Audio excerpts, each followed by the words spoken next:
All right, let's have a little conversation about why your ministry is so important. God called you for a reason. It wasn't just because we needed some warm bodies out there. You have an important function within the parish, all right? So why is your ministry so important? Well, first of all, the binder can't stay on the shelf, right? We're going to organize the goals and the action plan into a nice binder.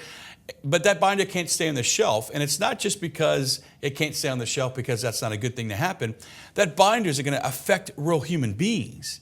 That binder's there so that God can move in people's lives. It would be almost disobedient to get what God wants to do for us not to follow through on what God wants to do. So the first reason we need you is so that we can be obedient to what God said that God wanted to do in people's lives. Number two, it can be overwhelming once you lay out everything, whether it's within one goal and moving forward in that one goal, that can be kind of overwhelming. But when you line up all the action plans with all the goals, it can certainly be overwhelming.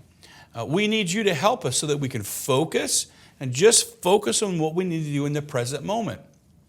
But we need to do what we said we were going to do. We made a promise to God. We made a promise to the other members on the team, and we're going to make a promise to the parish that we're going to do this. Well, we need to do what God has asked us to do. We need to do what we said we were going to do. Why do we need your help? Because we've never done this before. Many of our parishes have never launched small groups with the resources that we're providing.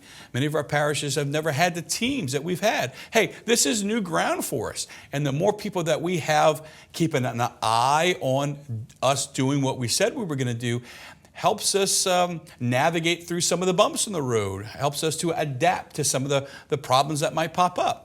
Hey, we've never been in this situation before, and so we need your help making sure that we respond accordingly. We need an objective set of eyes. Again, let's use the analogy of somebody who is in the ministry of adult formation, Adam and Eve. We shared that with you earlier.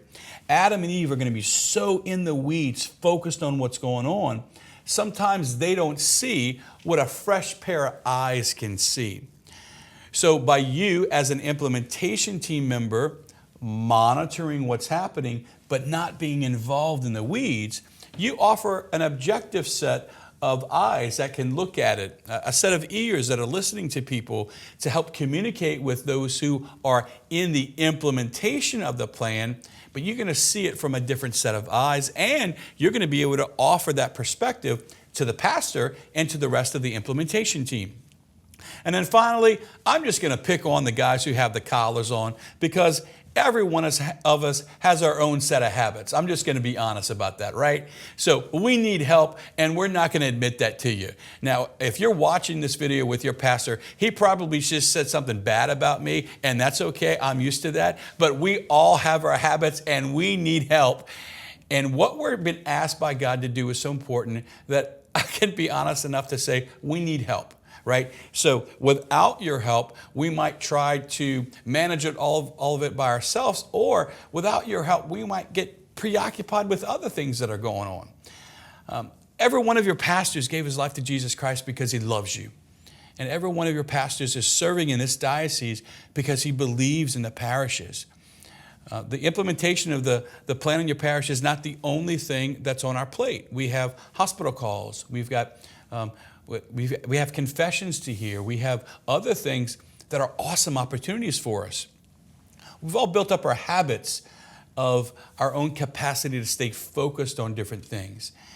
And I'm going to love you and my brother pastors enough by asking you to love us within our particular habits. And I don't think I have to say anything else about that.